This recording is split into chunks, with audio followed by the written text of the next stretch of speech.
And we are back, huh?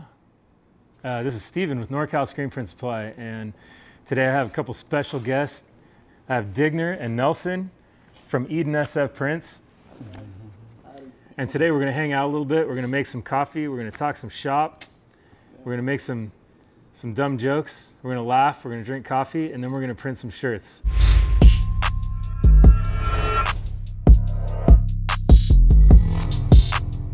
This is the Yama Silverton coffee brewer. So I'm gonna get set up and brew some coffee. Filter right here. I don't know if I need to explain all of this, so I'm just gonna do it. Science project.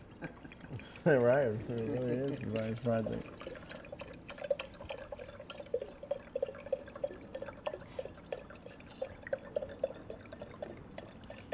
Longest pour in the history of water pouring.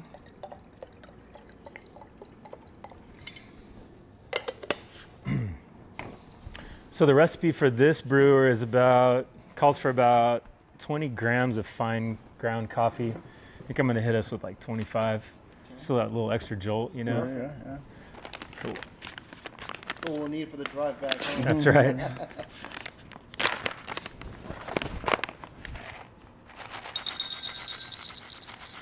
Which coffee is that from? This is a Trail Fork Century medium roast. I don't think we need 29. It's a little bit tricky to get it right. Ooh, that smell. Yeah. Nice rich coffee. Nice rich. Good aroma. A little aroma. So this one is from Honduras. It's from Catracha Coffee Co-op, and yeah, give it a whiff. Pass it around. Ooh. Look at that. Nice aroma, strong, Yeah. rich. Wow.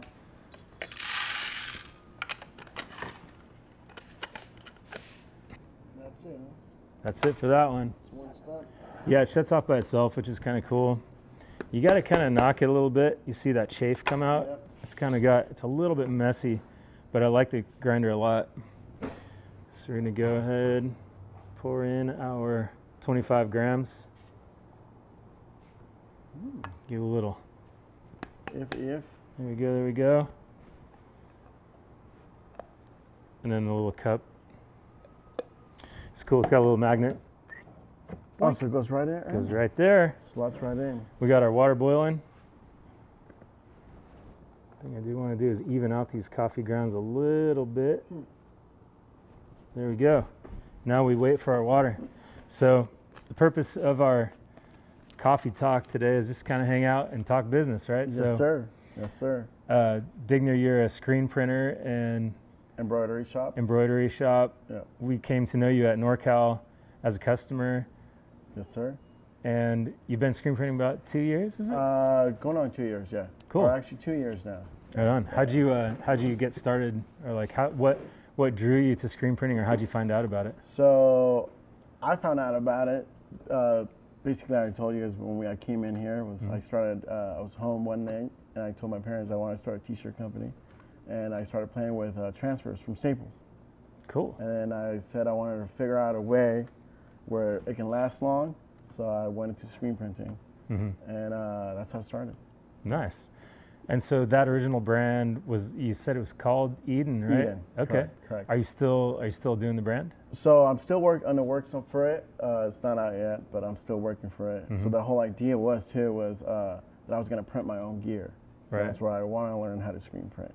Cool. But then it kind of took a differently where I started printing for other people. Right, because they found out what you were doing. Exactly. Said, hey, I need some shirts too. Right. That's That's how it works, right? That's what happened. Cool. Yeah. So after you started doing the transfers and stuff, what was the first real job? I don't know, quote unquote real, but what was the first customer where you're like, oh no, I can't mess up these shirts? It was for a roofing company. Nice. Yeah, it was for one of my roofing clients actually, and he said, well, I saw that you're making shirts. You want to do some shirts for me? And I said, okay, I kind of took on like that okay without having a press. Yeah. And I went on and looked for a press. That's cool. Yeah. So let's see, how many colors was the print? One color. Just one color, like left White. chest, full back? It was full back and the chest, left chest. Okay. Yeah. Cool. Yeah. It's all, I think it was all writing actually, and just a little roof representing the house. Did you do some design too? No, that No? was already, the logo was already there. Yeah. Cool. Yeah. And so kind of, that was about a couple years back then, right? That was about 2 years ago. Nice. Yeah. Okay. And then, let's see. I want to get you to be talking more than me. So you're also pretty much like a businessman. Like you do other stuff, right? You do a consulting firm as well, right? Yeah, so what I do is my full-time job is actually a construction management guy. So I manage a family business, Rivas Concrete. We do all flat work, concrete foundations and stuff like that. And then I'm working on consulting kind of firm. Basically what I do is help homeowners who don't have an idea of how to proceed a construction project. I kind of step in there and I'm like the middleman, kind of telling them like, hey, like this how you do this drainage, this is how you do this sidewalk, or this how you take the tree down, etc. And then majority of my clients are basically from there. Most of my clients come from you know, my work, and then friends that we have. That's where we get all our clients from. Yeah. Cool. So there's a lot of crossover between your other two businesses and screen printing, right? As you are you develop those relationships. Yeah, there's absolutely a lot of crossover in the fact that, you know, every time I go or meet new clients at a job site, every time I leave that meeting, I make sure I hand them, hey, if you're ever interested in some shirts, give me a call. So I hand over my card, and that's Nice. where it all comes from. Cool. So you got drawn into kind of screen printing and that whole like garment decoration, that kind of thing. And what about it made you want to kind of stick with it or keep doing it? What about the work do you enjoy the most, would you say? I actually, the whole reason why I like screen printing is I get to see different creators. Like I get to see their work, and I like seeing it put on shirts, sweaters, embroidery, especially on hats. You know, you get a nice patch embroidered on a hat. It looks pretty cool when it's like 15 colors and stuff like that. So that's, you know, I like seeing other people's work on shirts or anything, sweaters.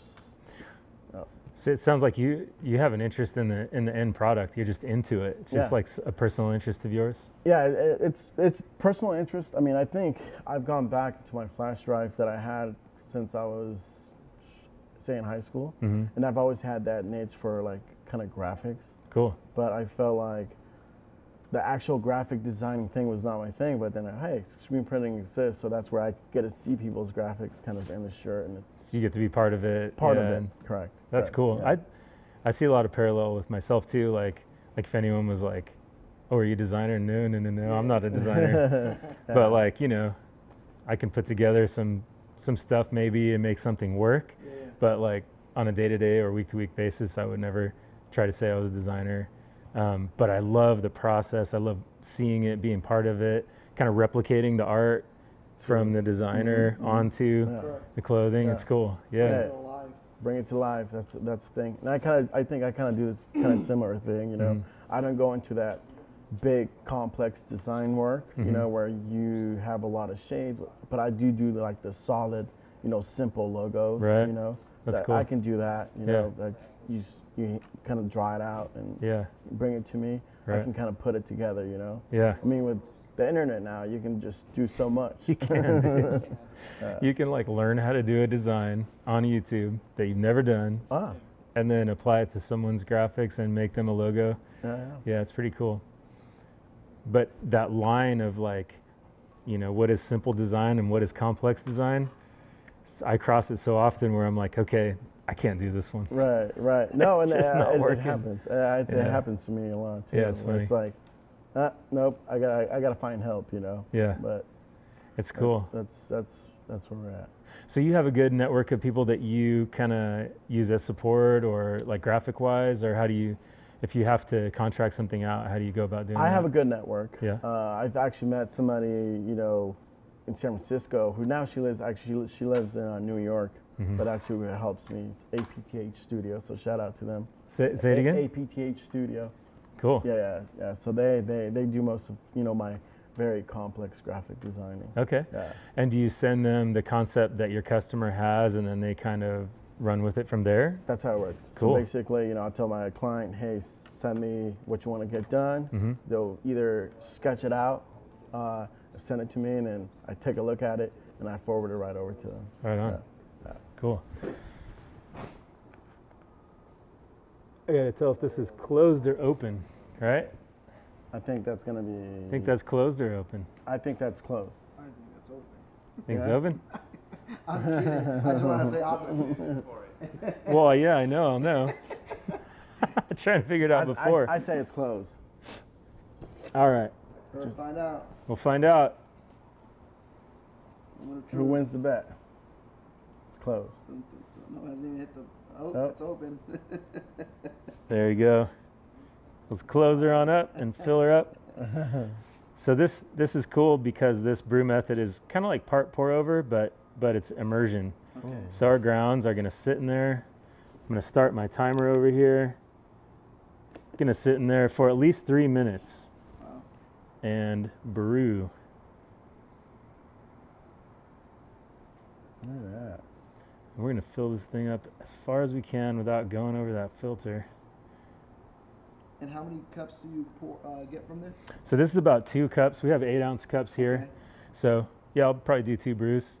You guys will be the guinea pigs and you'll try this first. See how that goes. We'll do the test run now. Yep. Test run on us.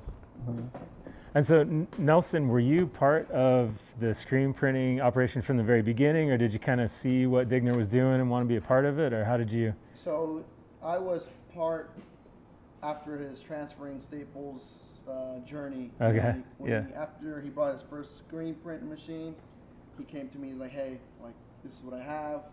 I want to create my own shirts and, you know, do printing." I'm like, "Well, I mean, creating your own brand is difficult enough already, right? So why not just screen print for people, get customers that can pay for whatever other adventure you want to take?" And I did some research into it and noticed that the screen business can be very profitable and it's fun and he's very artistic. And I said, "Fuck yeah, do it." Oh yeah. Here we are. So I've been a part maybe a year and a half now. Okay. About a year and a half. Yeah. What's your background outside of the screen printing stuff? I work in public safety. Really? So yeah, I've been doing that for 7 years, and that's all I've been doing. Really. Cool. I don't have a hobby. I have zero love for art. I think it's cool for people that do, because I like to witness him, like he was talking about. Doing his thing, kind of. Oh yeah, it's Yeah. awesome. It's been pretty cool to witness Yeah. and to just be here. You know. Right on. Yeah. So I'm his support. Hey, Huge support. everyone needs it. Very, Absolutely. very big. Everyone support needs here. it. Absolutely. That's It's cool. a brother thing here. Yeah. Yeah. So like, you know, like I was also mentioning too, is like screen printing for me has been a way of staying sober.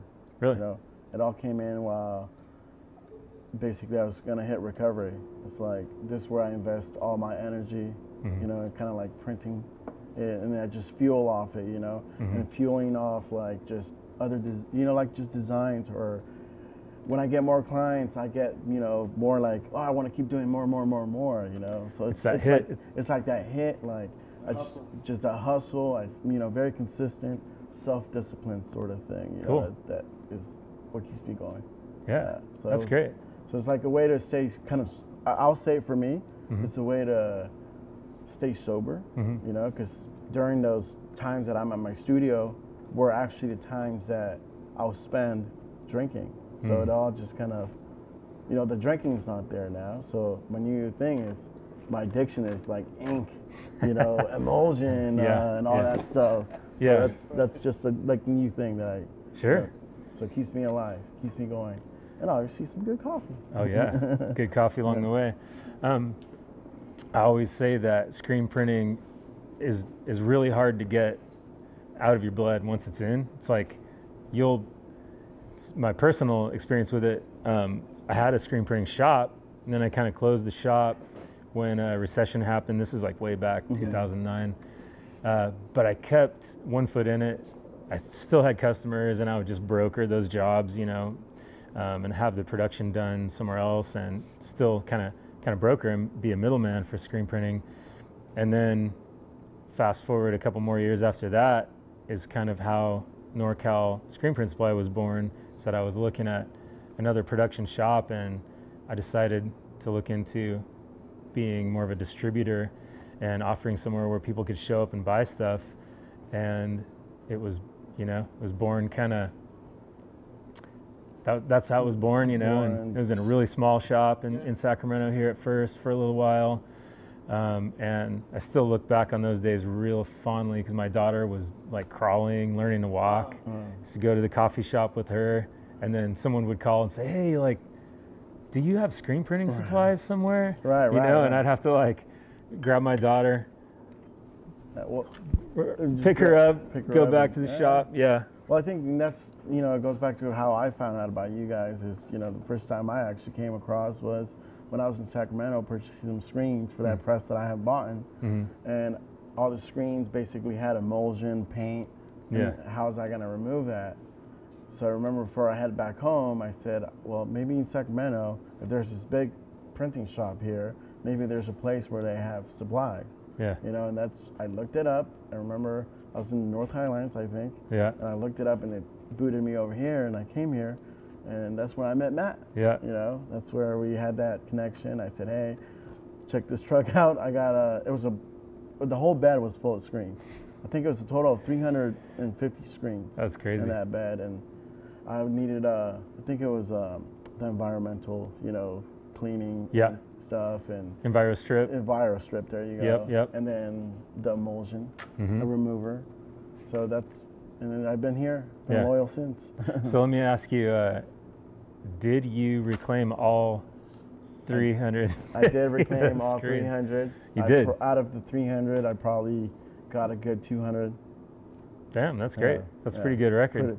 It was a lot of work. Because I was all new to the thing, so I didn't know how to, you know, obviously I didn't have a dip tank, I didn't have none of that stuff. So I'll spray it, let it sit for a bit, just power wash it, scrub it, and do all its thing. I didn't know about dehazing the screens. You know? Oh yeah, that's a big one when people figure out, they're like, oh wow, I can get rid of this. Right. And for me, it was all surprise, like, because I even told myself, I said, wait, how do you get rid of this shadow here? You know, does it stay here?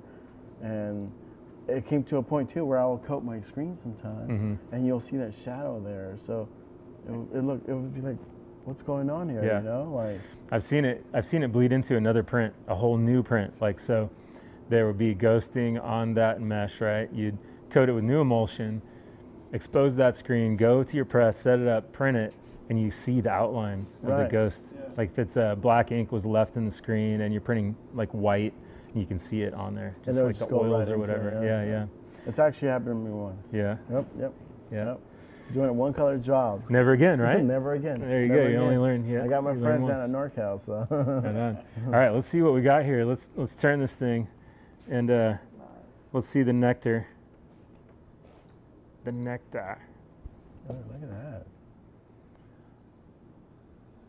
Oh man. That's cool. It's exciting. It's like one of those little sand timers. You know? Yeah. Now, do you make a coffee like this every morning? No. So we got this 3 days ago. I was so excited to get this thing that we brewed with it yesterday, and I was like, oh, we'll brew with it tomorrow. It's on. There you. But yeah, I really, aesthetically, it's like the coolest coffee maker I've ever seen. Yeah. You don't see many of those out there. Petaluma Coffee would be interested in your. Yeah, I like the immersion brewing though. It's kind of catching on more where there's a couple more brewers that there's one other one that we sell. It's basically looks like a regular drip, but it's got a chamber right here, and it's got the valve where you do the same thing. You let it sit for 3 or 4 minutes and then just let the water through. Yeah. Oh really? Yeah. It does not look as cool as this though. Yeah, this one looks pretty cool. Whoever came up with this one did a really vintage, very. Very, very attractive. Yeah, thank you. We try to use only attractive stuff. You know? You're no ugly coffee brewer. No way. Ah. All right, and use this tiny little baby cup to catch the grounds. We're gonna be the guinea pigs. Yeah. Ooh. Cups are nice. Yeah. Let's get a little swirl. Yeah, little cup too. Just This is why I came with him. I knew we were gonna have some coffee. Good, good, good. Thank you. Of course. Might top you back. Trying to go half and half on it. I know brothers can fight over stuff, you know. All right. Oh wow. Yeah, let me see. Let me see that. Got to be equal. There you go. Oh, really nice glass. Yeah, those are double walled. Double walled glass. Yeah. Now you said this is a medium roast? It's medium roast. Yep. Smooth. Yeah. It's a Smooth low. like butter. It's a low acid coffee. Yeah, very low acid. Good. My stomach's gonna love that. Absolutely. Mm. Yeah, delicious, delicious. Good, good, good. Yeah. There you go. All right, gotta brew some for old Steven. The last class we had was March 2020, Wow.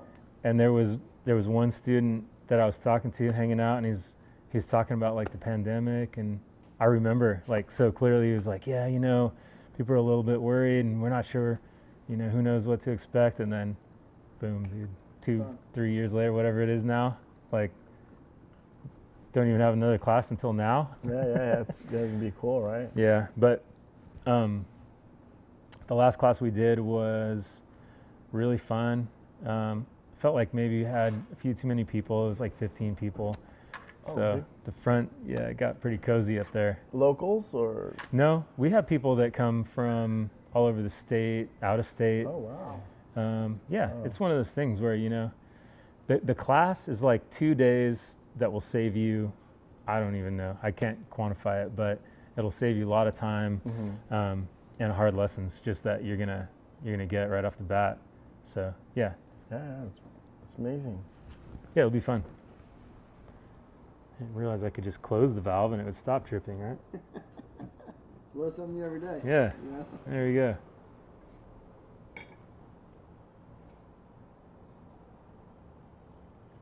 You should get one. Do you make a use for it?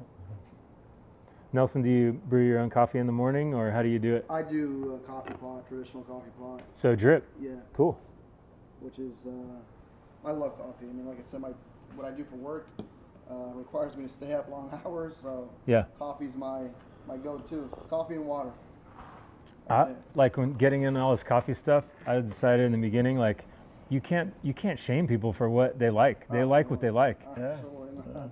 And if you get up in the morning, go do what you're doing, you take a drink of that coffee, and you're like, oh yes, That's just like your that's fuel. what it's all about. Yeah, it's your That's fuel. it right there.